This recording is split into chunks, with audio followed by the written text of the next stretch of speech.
Well, I have to tell you that the blessing and the curse of coming this late, besides that I'm between you and a beer or a cocktail or a Pepsi with Jack Daniels in it or whatever it is you choose, um, is that I have been just so intrigued by every speaker. I have taken copious notes. I've been tweeting voraciously.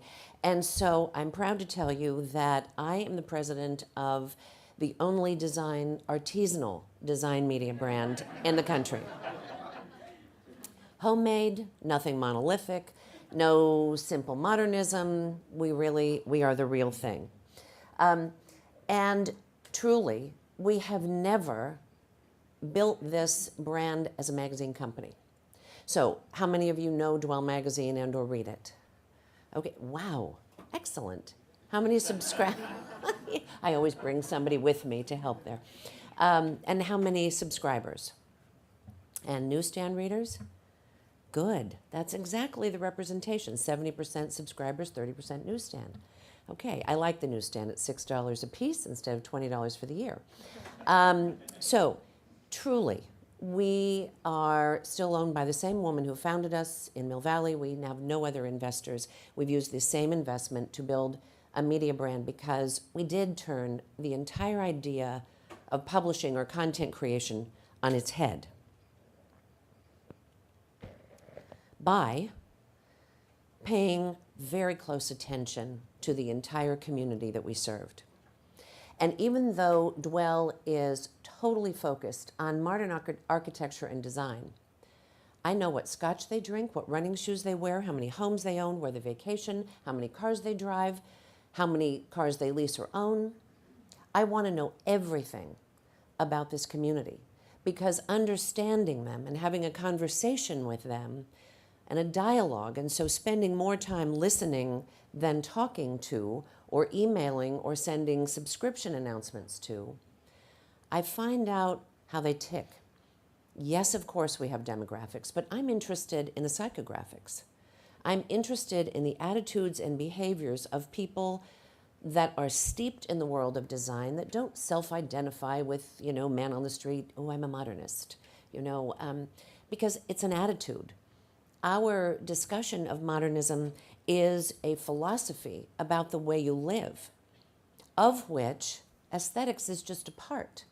So it's not about mid-century versus postmodern versus the 20s with Schindler and Eichler and Neutra. It is really about a conversation that is about the architecture for our time. And we owe it to ourselves as a culture to have an architecture for our time. One that is distinctly optimistic, one that integrates all of the beauty of the heritage of architecture and design from around the world, but understands it and interprets it as it's appropriate, not only for today, but for each person and what expresses their authenticity. So you see, telling you about your bathroom tile and which lipstick it matches just isn't what we do for a living. And there's a great magazine that does that very well. The fact of the matter is, we truly started 12 years ago, not quite 12, 11 and a half, finding out what was on the hearts and minds of this community we served. 40% of them are design trade professionals, 60% are design savvy consumers. And every year we ask, what's on your mind? What do you care about? What are you worried about? What do you like? What don't you like? Which brands do you admire and why? And so in 2009, when the economy was making a decided change for the worse, we said, well, I think it's time to turn that internal practice about how we run our company inside out, and let's share it with all of our customers and our prospects and people that we don't even have as advertising partners on our many platforms. And let's share these insights with them because we didn't believe we were in the research business, and we aren't. We're in the insights business. So I went to Ipsos Mendelsohn, who has, of course, the age-old affluent survey and well-respected, and I just said, I want to marry to your agreement statements the data I'm finding from a panel of 5,000 people about whom I know a great deal, and I've been talking to and listening to for a decade, And I want to really start pulling out those insights and finding out a great deal more about what they think about the brands that they engage with. So this is just one of the pieces from this study in 2011. 2012 just came out last week, so I don't have a new brain cloud to show you. But this is what's on their minds. Now, this is 8.2 million heads of household who plan to spend $600 billion, not on clothing and housing and food, but on all the other nice things, on Pepsi and travel and other, third cars, second homes. And they're unbelievably influential, and demographically, they're the youngest boomers and the oldest Gen Xers. So for the first time, attitudinally, they're very different. The moniker of I've arrived, I've achieved everything is not the 15,000 square foot home. Not that there's anything wrong with those. We just don't happen to think that really is the future. But they might have 4 3,000 square foot homes. This is what they said to us, totally unaided, about the brands they admire. Pay no attention to the color except we're a design brand, and I didn't want to give you grayscale, but size matters. Totally unaided. All we said was, please think about the brands in any category for you that you consider authentic, meaningful, and name your top 3. 692 brands. These are the top 75. Now, I could spend an entire 20 minutes just on this brand cloud and tell you more of what they told us and what's behind this. But let me tell you that Apple, no surprise. Is anybody in the room surprised that, okay, good. Because what they said was, and we asked this question 19 different ways, and I pushed the researcher to try and tip Apple a little off its pedestal here. No luck. And you know why? Not because they have cooler technology, not because the design of how it feels in your hand is better, because they do a better job than anybody of creating a relationship with you. 360. How it feels, how you communicate, what happens at that Genius Bar. Every single interaction you have is a better feeling than you have with anybody else as it regards that brand. And they further went on to say that the relationship that they have with any brand is completely cemented if the brand is listening. And if the brand listens, then they will know that they don't buy products, they buy experiences. And that the experience is 24/7, and they are your brand ambassadors and they are your marketing directors. So this is the kind of feedback that we listen to as a media company. Because for us to know what permission we had to go beyond a magazine that started in October of 2000, always with the goal of fulfilling our mission, and that is bringing modern design to everyone, anywhere, anytime, any place, and in any form. I could only do that if I knew everything that I could possibly know from this group of people, and I'd know where the electric fence was, believe me. I knew that if I went into the spa and beauty products business, I'd probably get an because 40% of our audience are professionals. The architecture field's dominated by men, so our audience is 50-50 male-female, and unless I was coming out with some comprehensive skincare product, it probably wasn't going to work. But I did know that I could go live with the environment. I did know that I should do something very deep and rich in digital, and that the website had to be contextualized in a way that we were the curator of the modern world. Not in a monolithic sense of thinking that we own the keys to the castle of modern design media, but that we were one voice. And that if we were listening carefully, we'd bring in all the voices discussing modern architecture and design, and how the confluences of fashion and design and architecture and graphic design are all coming together in an incredibly interesting way. That we know designers now of graphic design and of product design, industrial design, in the way we knew fashion brands and designers 20 years ago. And that there is a real change going on in the world that will tell you that the design movement in this country specifically, and we're just a wee bit far behind with regard to this, is palpable because every single industry uses design as its differentiator. Think about it. Airline, what comes to your mind? Virgin America. Okay. Soap. Method. Okay. And we could go on every single industry. Automotive, Mini Cooper. Yeah. Okay. So the point of the matter is that in listening so carefully and understanding the way they wanted to see, dwell, keep its authenticity, and the mission that they had and the relationship they had with us, told us how we could build the most significant design event in the country. Go totally against the grain of every American trade show and bring a museum-like quality design exhibition with stages of content built there, with designers coming together from all over the world to do cultural exhibitions in and among all the products that are being sold, but not in a very distant way where you stand behind this booth and you have somebody scan your badge and then they send you mounds of information later. Right? But in this interactive way, in building an experience, not a trade show product. So that is what we have done on 8 platforms. And we've sold shoes, and we have a chair, and we're selling a collection of tile through His Ceramics. And we're about to announce something much more significant in commerce because we've listened carefully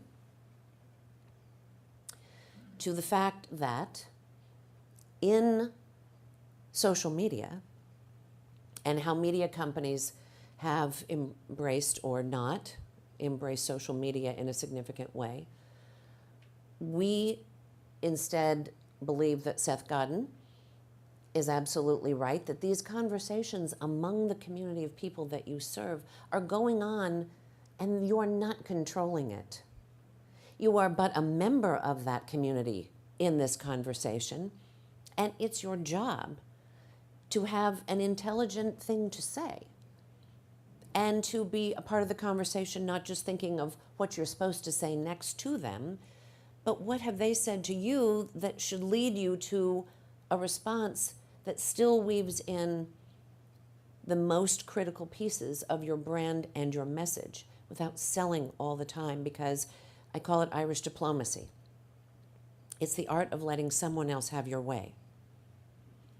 So you're making sure that that your place in this conversation is intelligent, and that you have to take the ego out of it and be able to be a member at the table and know that your brand is there with you. If you do that well, then the social media piece of this, well, I'm not saying we've done it perfectly because we haven't. We continue to learn all the time. I'm certainly proud of these numbers, but we're fine-tuning this model constantly. What more should we be doing to be engaging, to be so viral that when we do something on Facebook or a campaign on Twitter or with Instagram, that everybody else in our audience wants to make sure that all of their followers are a part of this conversation and that the feedback is constant.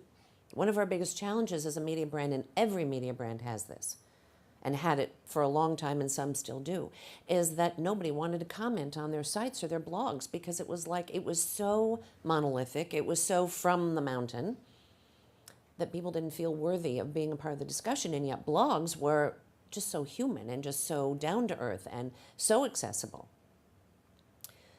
And I tend to think the smarter media brands learned from that and said, yeah, okay, so we shouldn't decide that we're putting something out there and we researched it well. No matter what the subject matter is, there's a great deal of conversation going on already, and it is your job as a brand to help curate that in such an intelligent way that it pulls the authenticity of your own brand through it. We have used all of these social media outlets, and as I say, we are still learning. When the founder of Pinterest came into my office a year and a half ago because a friend of mine gave him his seed money, a friend of mine who's in Bali right now for a few months, and he said, I just want to show you my idea. I'm socially cataloging the world. Great. So I guess I'm a media company. I said, I guess you are. And how you're going to make money? I'll probably start selling advertising. Okay, now we all know that the Pinterest business model is not going to be about selling advertising. It's going to be about what? Come on. It's going to be about building those communities of like-minded people who are buying and sharing and selling products and experiences. You know it's going to be. It's grown much faster than Facebook. And this visual experience, the fact that the human part of us who wants so much to be in the situation, to be creating our own story based on what we see, which is, of course, the brilliance of creative, right? How do I pull that person in so they imagine themselves right there, smelling it, tasting it, feeling it, touching it?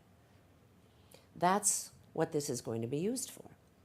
So we've become friends with a number of these people, figuring out how in this conversation, not all of it has to be branded Dwell, not all of it for certain has to be controlled by Dwell, but what do we do to raise the brand equity and awareness and share of mind and market by making sure we're part of this conversation? Well, I'm positing to you today that the Holy Grail, the bucket of gold here, is the complete intersection of content, community, and commerce in a way that everybody will find engagement, and brands each will own this intersection of those three pieces. This is probably not some pearl of wisdom, but a blinding glimpse of the obvious for many of you. I don't know if you've all thought about the fact, but media companies always think about these things. Who else is trying to get there? The answer is everyone. I haven't listed all the companies, of course. I've just given you quadrants to consider. That everybody wants to be there. Yahoo and AOL want to be there for damn sure. Publishing companies, realizing that they are no longer in control, barely, of their brands if they haven't been a part of the conversation. Content aggregators, nascent market here with Flipboard, Pulse, Pinterest, but absolutely coming on strong because the control of content creation rests with the user, not with somebody called the publishing company. And then, of course, the flash sale sites who started with commerce, building community, and where are they going to spend the last $700 million they just raised in the last 4 months?